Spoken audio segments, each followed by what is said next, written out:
Yeah, Big Brother is in the house. It's So, I mean, not. there are good uses for AI. Yeah, I think you could catch more red flag lunatics who might shoot up a place with some predictive AI, just And like so in Minority Report, except, things didn't turn out so well in that movie. no, But there's good uses of AI. There's a mutual friend. I think it's a friend of both me and Jacoby because she's a singer and an actress, and I saw her use AI for a very good reason. I don't know if you saw it, but Jacoby, but it was Sharon Allen, who I think you know as a singer and a advocate for a lot of things, including breast cancer survival and things like that. But she had run across a deer, and she didn't actually get a picture of the deer, so she used AI to show what she had run across. So that would be a good use of AI because she was just warning people about, because we get those all the time for those of you that travel by car in this area. So she was just basically warning people to be on the lookout for our friendly neighbors that can be very big and do a lot of damage, and we can do a lot of damage to them as well. But that would be a good example of good AI because she used the AI because she didn't act, even though she's also a photographer, she didn't have her camera with her. so I I'm mean, reading further. technically, they have Huh? the information. I was just going to say that. I mean, I don't know if that was. You can just say that's a good use of AI. It's just AI pointing out this is what a deer is. But we do have the. We used to talk about the deer seasons and it Right. being in winter and watching out for these areas because there's a high population of deer. You can utilize AI to basically figure out different populations and how their growth and what their migration is. That's a good thing. Right. As well as medical. That's another thing. By the way, this is an education piece where exactly what you were just talking about. I received the transcript of Linda McMahon's first all staff meeting with the U.S. Department of Education since taking office. Everything I'm about to tell you comes directly from that transcript. The meeting opens with McMahon recounting what Trump told her when she was hired. He told me that I would be successful when I had fired myself or put myself out of a job. She then lays out the specific process for that. Programs will be moved out on a temporary basis through agreements between other agencies. After the move, they plan to tell Congress that the system works and ask for permanent closure of the Department of Education. So, one, move programs out quietly. We saw that with them moving grants like Title I to other agencies yesterday and firing staff. But meanwhile, 13 Department of Education employees have been transferred to the Department of Labor. This means program functions are already being run outside of the Department of Education, but the Department of Education continues to foot the bill. They're saying that these employees are co-managed. Major program offices, including some funding for K-12 schools, are also being transferred to other agencies that have never administered them or know what they're doing. Agencies with full workloads of their own, by the way. She also noted that polling shows that the public opposes closing the department, but they are using tricky language as usual to make people support the change. Like saying they are returning education to the states apparently polls well. She instructed employees to use this message. We are not talking about shutting down the Department of Education. We are talking about returning education to the states. So this is a coordinated narrative shift designed to fool the public into going along with this. But this is what Republicans do. They separate themselves from the policy, like closing the Department of Education, and they hammer home with messaging that works. She also touches on IDEA, says the funding will not change. That may flow through a different account or a different building, which is something she said before. And she frames federal oversight as unnecessary bureaucracy, which she has also said before.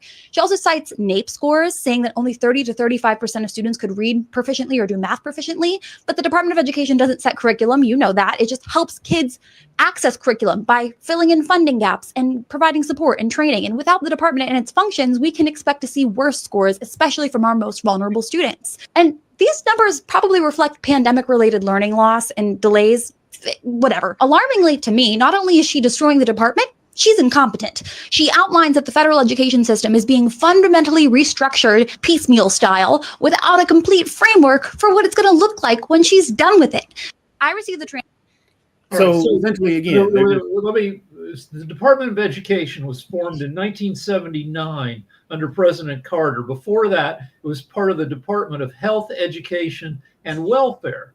And if you've been paying attention, you know they don't love health and welfare either. And the whole deal with stripping the DOE is to give more money and power to Christian private schools. Yep. It's part of the Heritage Foundation's Plan 2025. Yeah, part of their whole agenda and everything like that. Just really And this quickly, is we've got another one Sasha too, joining us as well. Go ahead. I was just gonna say this is another one because this is another one that speaks the truth of another individual that put out something that is very true. Oh, let me take it off mute. Stupid, not that forgot your password again. Yeah. They think you're fucking stupid.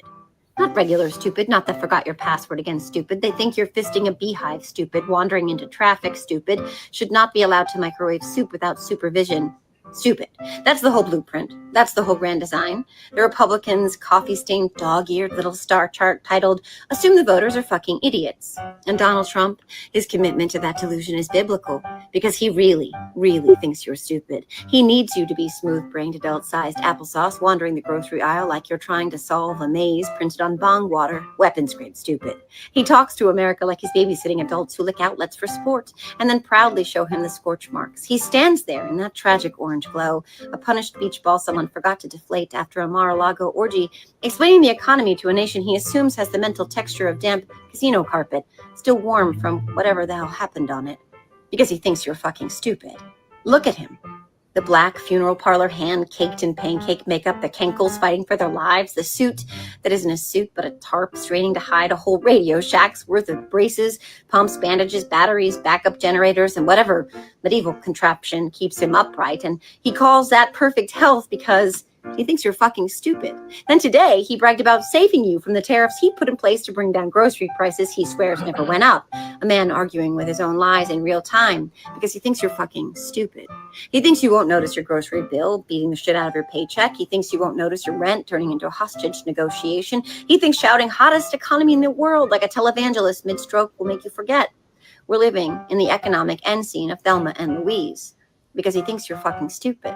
And while you're rationing bread, he's building himself a $350 million gilded ballroom, a gaudy Xanadu of gold trim and mail-in security, a monument to his delusion constructed on the financial corpses of the people he screws, because he thinks you're fucking stupid. And now, right on schedule, the Epstein panic hits, and he's flailing like a man being hunted through a carnival funhouse by every terrible thing he's ever done. These emails aren't leaking. They're blowing the fuck up like IEDs in Outlook, little explosive truth bombs turning his alibis into shrapnel. Epstein says he could take Trump down. Epstein says Trump knew. Epstein said Trump asked Ghislaine to stop. The visits, the photos, the teenage employees, the girl who was 16, he knew he was involved. He is implicated. And he still wants you to believe they're fake and real, planned and exonerating, a hoax and an emergency, a nothing burger and a national crisis. Why? Because he thinks you're fucking stupid. Last week, he treated a discharge petition like it was the nuclear briefcase guarded by a laser maze, 3 horny angels, and a Doberman in night vision goggles, and poof! The concussed birthday clown declares himself the Pope of Transparency, even though he could release the Epstein files right now, this minute, on the toilet. He controls the DOJ. He's the one hiding the files. That pending investigation excuse, just gaslighting with a federal seal on it because he thinks you're fucking stupid. He posts stiff hostage photos with Melania, a woman radiating the energy of someone trying to astral project out of her marriage, and he thinks that counts as innocence because he thinks you're fucking stupid. And he genuinely believes 77 million self-sabotaging masochists are too stupid to notice. He's fixed no bridges, raised no wages, revived no factories, cleaned no water, lowered no insulin, helped no one but predators and plutocrats. Because he thinks his base is stupid. He thinks you're stupid. He thinks we're all stupid. Republicans have no platform, no policy, no improvements for anyone but the rich and the monstrous. So they distract, they misdirect, they shake jangly bullshit in your face like busted street magicians, hoping you won't look behind the curtain because they think you're fucking stupid. But the real question, the only question, the one they're betting everything on is, are you?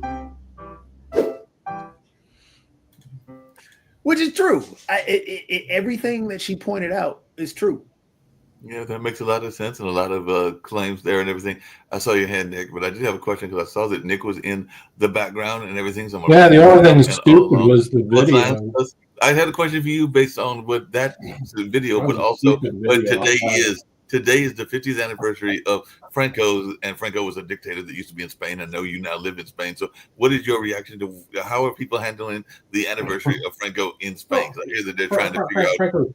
Franco's been dead for 50 years, so it's not a big deal. But boy, that was a stupid video, I must admit, because they're not showing the reality of what's happening in the United States. Number one, the border. They had a whole documentary, and not a political one, just a factual documentary about the border and not having zillions of people crossing illegally anymore. So, like it or not, border control is working and his policies are working. Then they had another one today. I don't know if Sasha saw the economy. The economy is roaring, so I noticed that video didn't discuss that either. So the two main platforms he ran off of, he delivered the economy and immigration. Yet that video was, I guarantee you, that video was stupid. The economy isn't exactly roaring. What the stock market's going crazy because Nvidia came back with huge numbers. So the AI, if it's a bubble gets to continue for a while. The other economic you can call it a bubble. I just call it reality. I mean, I'm betting reality. I'm betting wrong. So you guys can go ahead and bet again. Here's the reality. But wait, hold on. One reason the economy, the stock market is thriving is they love incompetent, paralyzed government. Wall Street loves fucked up government because then there's nobody guarding the hen house from whatever corporations want to do. The stock market went crazy at the end of Reagan when Reagan was wait. Y'all are going down in the market. I mean, they like. I hate to say it, guys. They like in their 401ks. This is why. I know you want to. Hold on a second. I think it's Jacoby's turn, and then it'll be your turn next. Let me point a few things out here because you're talking about the stupid video. I hope. And this is why they do think you're stupid, and you're proving it. So you talked about the border. The border evidently was this grandiose thing that was so bad. What policy have they put in to actually work with the quote unquote 11 million, 15 million, or 20 million people that are supposedly here illegally? They haven't done anything in terms of that. All they've done was supposedly close down the border and there's no effective people coming across. Well, that really wasn't the problem. The problem was the issue that you claimed that there were 20 and 30 million people already here that were taking so many jobs from everybody else. There's been no policy. So they put on a show because you're freaking stupid. Then number two, you talk about the economy. First thing that you talked about is, the stock market. Okay, the stock market has been going up ever since the crash that we had in 2008, which President Obama had. The stock market has been going up ever since then. So the stock market is a nebulous thing that really doesn't have an effect on many other people than those that are truly invested in it. The economy that we're talking about is the fact that this man ran on a platform saying that he's going to lower prices on day one. Prices year to year are higher. Inflation year to year is higher. So when we're talking about the economy is getting worse. People, his actually, and Rick, you can back me up on this by looking up these polling numbers. His numbers on the economy, because when he came in, his numbers were higher than they were now. So the actual polling on the economy, 78%, if I remember. Well, actually less than that, 70%, at least 70%. I have the number. Say that, okay, so he's underwater by 20% on the economy. So that is 20% more people disapprove of how he's handling it than approve. Exactly. So his numbers when he started were higher because people had faith that the economy was going better, but it's not. It's actually getting worse and worse. Also, if you take a look at the dollar value is actually lower than it was when he took office. The tariffs, for example, his grandiose plan to bring so much money back into the economy, because his dumb tail put tariffs on places that had just penguins in it, and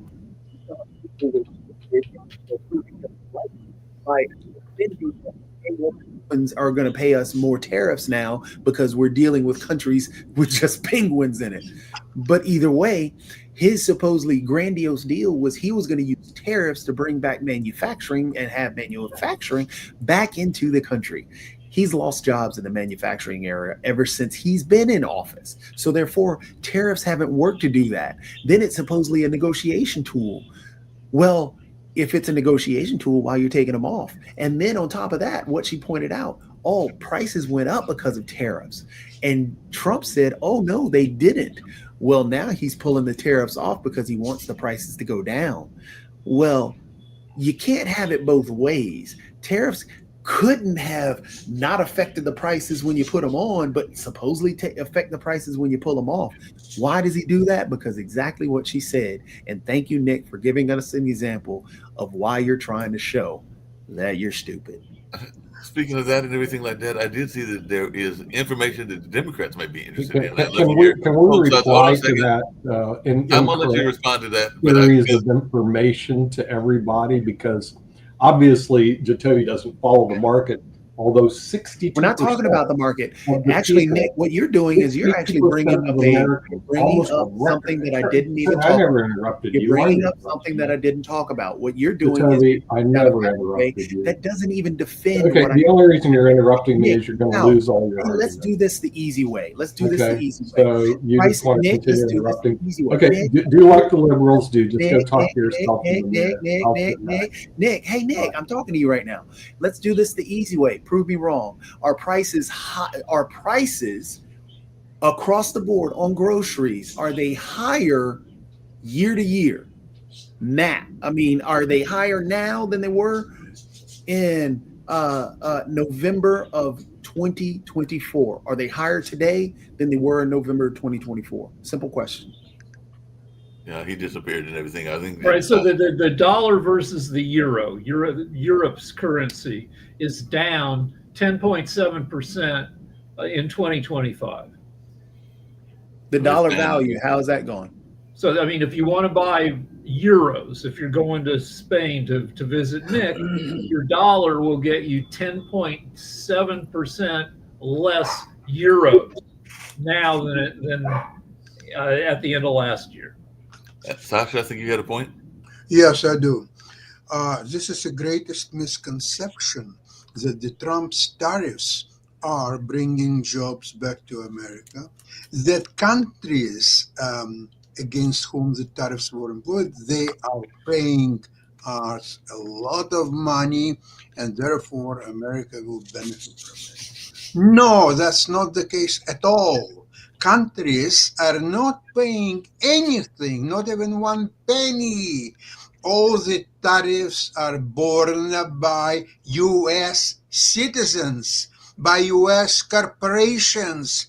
So this is a new form of tax that Trump single-handedly put on American taxpayers. Whether they liked it or not, whether they want it or not, this is a reality. Everything is going up, contributing to inflation, doesn't bring any jobs. In fact, taking jobs, international communities turning back on United States big time. Now, all these orders for new planes, whether from Ukraine or from Canada or from any other countries, they're not going American way. No Boeing anymore. It will be Sweden plane, Gripen. It will be French Rafale and other planes and other the military systems. So Trump is actually losing not only the war on the inflation, that everything is much more expensive today than a year ago, which is true. He is losing it internationally. He is trying to cover up this Epstein situation. Actually, this is me and Nick. I'd like to know your opinion. So now the Congress, 100% almost there. Trump signs, release files immediately. At the same time, on the other hand, he's saying to the Justice Department to start to investigate top Democrats, Clinton and some others or so on. So that provides excuse for Department of Justice not to release the files. In fact, the Congress, the president himself says, release the files. So now they say, no, we cannot release the files because we're still under investigation. We cannot do that. Nick, where are we going with all this bullshit? So Well, I'm glad hold you on, said hold that. on. Now, I need to respond to this because unfortunately, Sasa made some factual mistakes. Number one, on inflation, which he said the tariffs created inflation. It's showing here, and I'm looking at smart assets. You can go look at yourself. Inflation in Trump in 2025 was 2.7%. Biden in 2024, 2.9%, basically ahead of Trump. Biden in 2023, 4.1%, much higher than Trump. Biden in 2022, 8%, much higher than Trump. September So of 2024, to say that the tariffs created inflation is again just a false narrative. Now, who's interrupting me? I don't interrupt them. Oh, it's Toby. So Toby, I'm going to yield the floor. You can say what you like because I'm just speaking. I'm just speaking facts. You guys can make your fantasies up. I want you to use that same application. I want you to use that same application. September of 2025, what was inflation? 3%. Okay, I'll answer for you since you're not going to. All right, here I have some jobs numbers. All right, job 2.4%. So again, what you're actually making up, Nick, is you're trying to create some narrative that's untrue. I'm sorry, you're just wrong. Okay, but if Steve Rouse here, before he goes, let me quickly give you numbers. Job growth, 2023, 225,000 a month. 2024, 186,000 a month. So far, 2025, 125,000 a month. So job growth is down 1/3 to 40% under Trump so far. Well, I'm glad Steve's here because I got a question I was going to ask everybody, but I'll direct it to Steve because I know Steve's been involved in what's going on and everything like that because he is a representative and running for another office. Now, I'm trying to figure out, Steve, with these ICE raids, if they're raiding places like Home Depot and a number of other places like that and everything in that space and actually arresting some folks and detaining some folks, who is supposed to be replacing these jobs and everything like that? Because a lot of times jobs that people don't want. I'm sorry that I've been doing literally the last 2 days press interviews all week on ICE. It's just been crazy. And first of all, and real quickly, just America presented Ukraine with a 28-point peace plan. We'll talk about that later in the week, tomorrow. And Donald Trump did sign a bill requiring American JustPart to release all files related to Jeffrey Epstein. So, but let's focus my time with you today on the ICE raid. So that's a great point. I mean, you know, we just don't know. We don't focus a lot on the economy. And what I'm seeing already is, you know, construction sites were slow, restaurants, it was hard to find, places where people were working because everyone was afraid. So there's definitely no answer on what we would do to replace these jobs, and particularly in agriculture, farming, these jobs, lawn maintenance, things like that.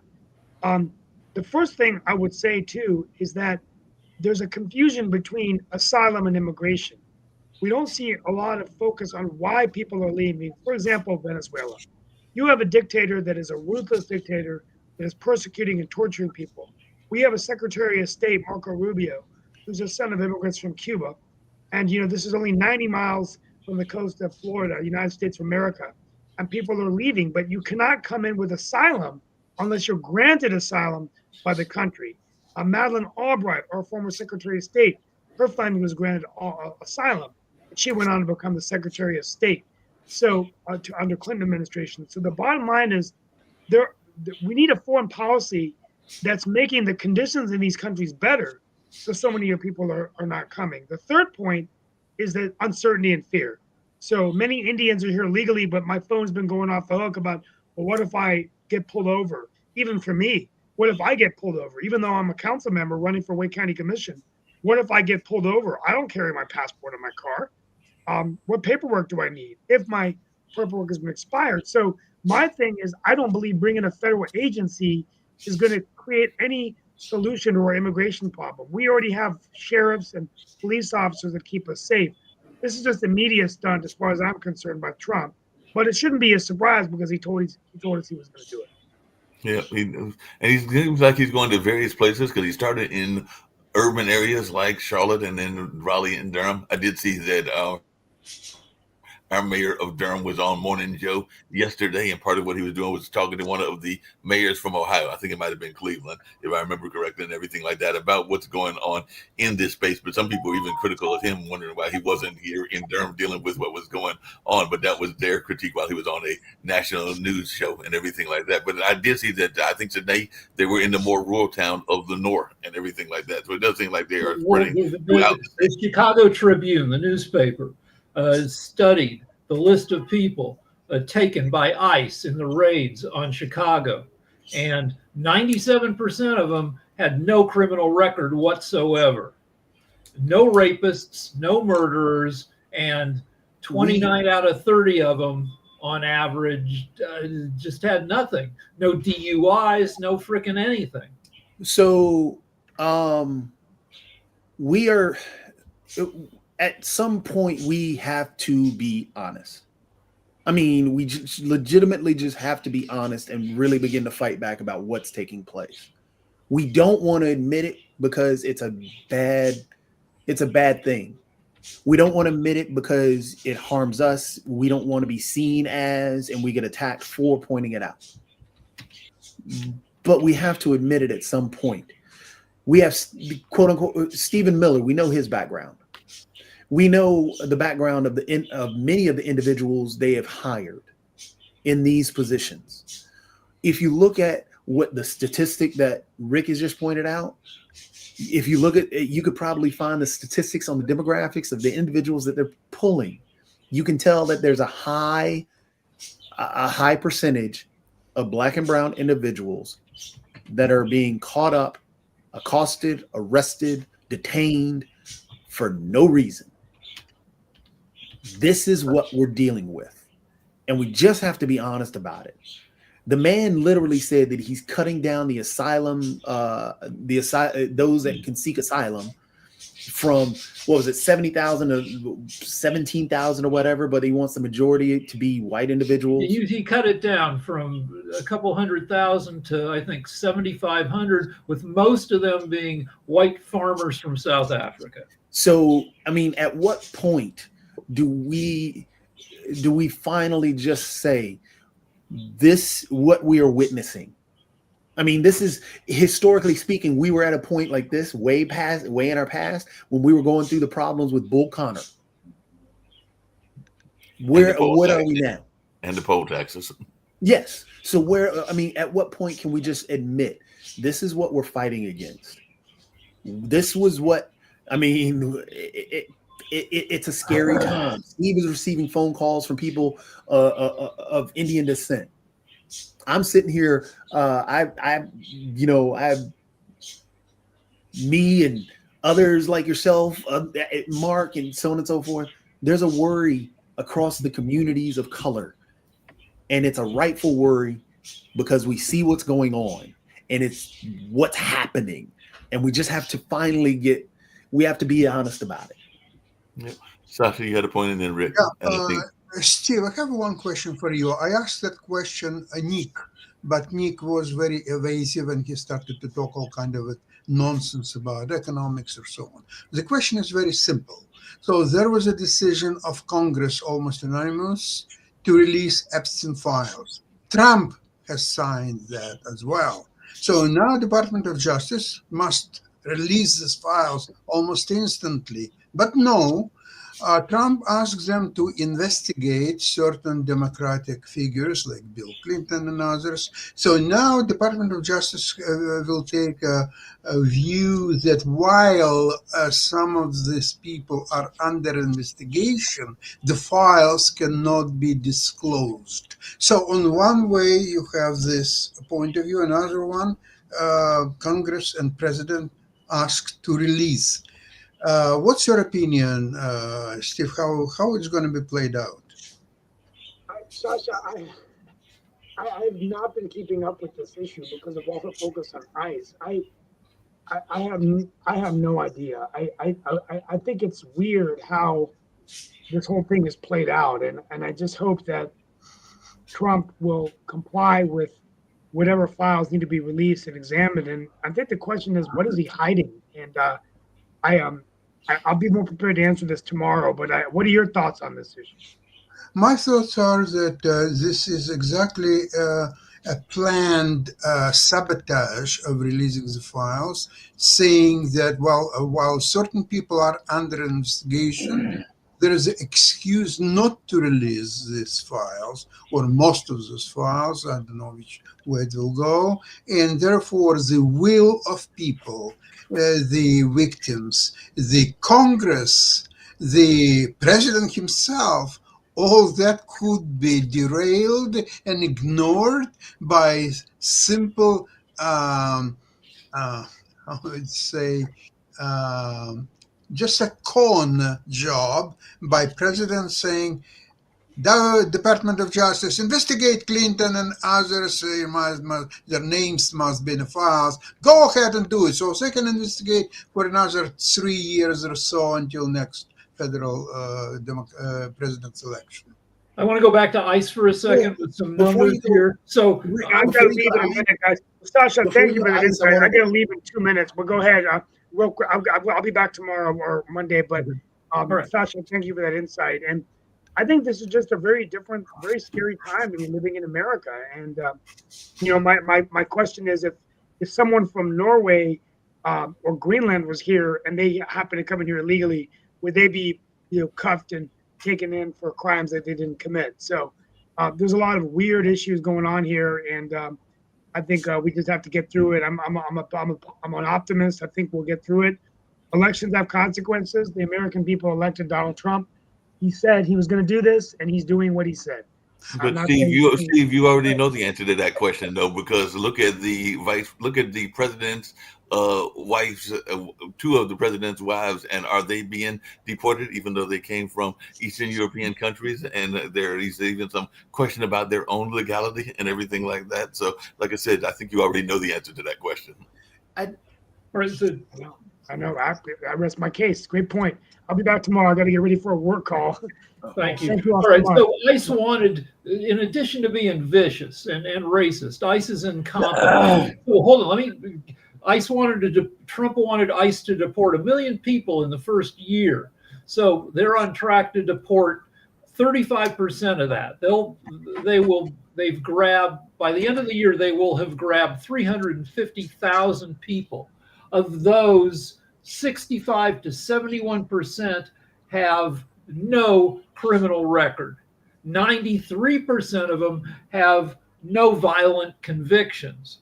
So this is the 10-year anniversary of Trump announcing for the presidency in 2016, saying that Mexicans coming over the border were bad hombres, rapists, murderers. Well, 93% of the people that ICE is picking up have no violent convictions. It's exactly what I was trying to say about that situation. We just have to be honest about what they're doing. This isn't about the worst of the worst. This isn't about getting bad people out or bad hombres or whatever else. People eating cats and dogs. It was all made up.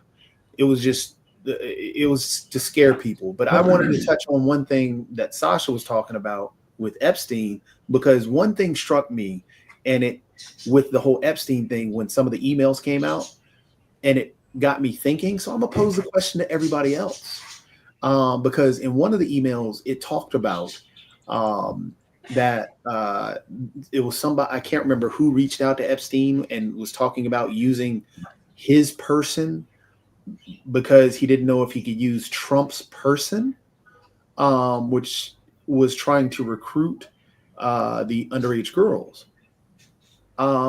We know that Epstein wasn't the only one. It's got to be a network of individuals that does the sex trafficking of underage girls and so on and so forth. What if what Trump is hiding is he's in that network? What if he is one of those ringleaders? Just based on, and that's based on the idea of coming off of that email. Jatavi, I have a question for Jatavi. Jatavi, I have a question. Like, when American people decide or voting for someone as a president, So American people give him all of the authority to take all of the change and everything, right? Or all of the initiative what he is taking. He has his authority to take all of the changes, right? He does not have a mandate. Of an election No, does not no, give you a mandate. if what you're Okay. asking, if he has a mandate or anything like that, the majority of the country did not vote for Donald Trump. So therefore, he doesn't have the majority of the The country. majority of voters didn't vote for him. But Okay. the majority of the country did not vote for him. The plurality of the voters voted for him. That's a different thing. The majority of Okay. the voters voted for somebody else. So what Okay. he has, yes, he is placed in control, and he is the one that is the head of the country.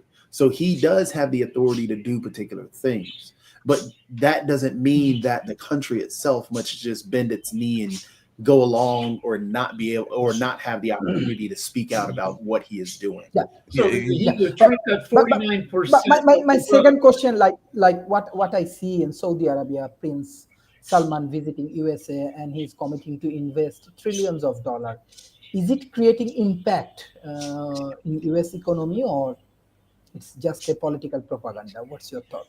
Political propaganda, because as you can see based on what's happening to the economy, for example, the dollar value dropping, the quote unquote money that he supposedly made these trade deals with, none of it is ratified. So it's just a showcase promise. It's, hey, look, I've got a deal with Mark. Mark said that he and I were going to create this great house that people can come and play music in. You know, don't you want to sign up for this great house? But yet Mark and I have never signed anything, but I can tell you all this and fool you into giving me money. So yes, what the reality of the situation isn't, it is political propaganda at this moment because it has no effect. Saudi has invested billions of dollars with Trump's kids and Yes. his son-in-law. Billions of freaking dollars. So it's easy to buy Trump if you have a lot of money to throw at him and his family. And the one thing I will give the Saudis credit for is that at least they are bringing attention to an issue that needs attention on it and everything like that, which is the issue with Sudan and everything like that. But even that is a political gamemanship, for lack of a better term, because it's a part of political gamemanship, even to bring the issue, even though it is an issue that needs a wide range of attention. And even in that same space, the one thing that I would add is, to your point, Jatovi, human trafficking is not a new thing, and it is a very big issue in the world and everything like that. So the fact that Epstein is no longer here and the Epstein files hopefully will be released, and there are some major people, including some people on the MAGA wing like Marjorie Taylor Greene, that want them released and everything, that is a issue. As a matter of fact, I think it's an issue that even one of our other founders has been at the forefront of fighting against, that being Kim and everything like that. So it definitely is an issue that needs to be addressed, and we need to find out, as those women said, who the players are, and not just the one that is dead and the one that's in prison, because there are a number of players that are still out there that need to be revealed. And that's why I think that email kind of struck me when they said, I want to use your person and not his person. So if Trump has a person, that means there's something else there. So 1,000, FBI says 1,000 girls and women were victimized, maybe some boys too. And a two-person mom and pop, sex trafficking shop could not handle 1,000 victims. There had to be. All I can say is I'm not a sex trafficking expert like some of the panelists here are. I want to share a positive news. Here, one of the articles. I don't know. You can see it or not. It's about it's about second wave of entrepreneurships, like what I did with this Stanford Product Realization Lab last year with Professor Edelman and Professor Ron Swinson. So when I come to Bangladesh, I try to solve the Bangladeshi problem, especially the industry and academic relationship. And I call it the second wave of entrepreneurships with the help of AI, with the help of social entrepreneurship, because first wave of entrepreneurship Bangladesh solved with their microfinance, with NGO, and the grassroots level community. And second, entrepreneurship with digitalizations, with artificial intelligence. It's moving forward. It's booming with the help of youth community. So those who are interested, you can collaborate with World Talent Economic Forum. Jatuvi, you should visit Bangladesh because you are not happy with USA.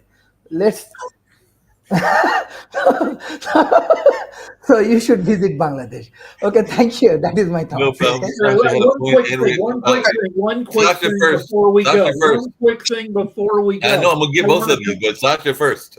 Sasha had his hand up first, but I'll get both of you. While you're discussing Epstein primarily as a sex trafficking business and all that stuff, in fact, even from what's already available information from the released materials, show that there were thousands of transactions. You know, it's a first rule of investigation: follow the money. So there were numerous thousands of transactions between Epstein's account and a lot of agencies, federal agencies like Department of Justice, like many others, sometimes several transactions a day. So where all that is hiding, why this one is not being investigated? So this is much more serious that, okay, so this girl was abused, or maybe another girl was abused, or all of them were abused, or so. It's way beyond that. All right, so I want to go back to the Department of Education. So our current technological superiority is due to the federal support of education in the 60s and 70s. All those people grew up to become tech billionaires and give us the devices that we have today. It was due to the passage of the National Defense Education Act in 1958. Getting Americans educated was, according to Eisenhower, the president, a great general who understood the frickin' world better than the dumb shit currently in office. He said that education was important for the national defense. And we've reaped the benefit of that educational push to the tune of tens of trillions of dollars over the past 50 years. No doubt about that. And on that note, we're getting ready to get out of here. We'll have more discussions about this and other things on the world politics later today, possibly, and then definitely World Edition tomorrow and everything like that. So, catch y'all later. And we've got Coco McMillan, and she's got musical guests at 6 o'clock. But we'll get y'all out of here, and I'll see y'all later on today.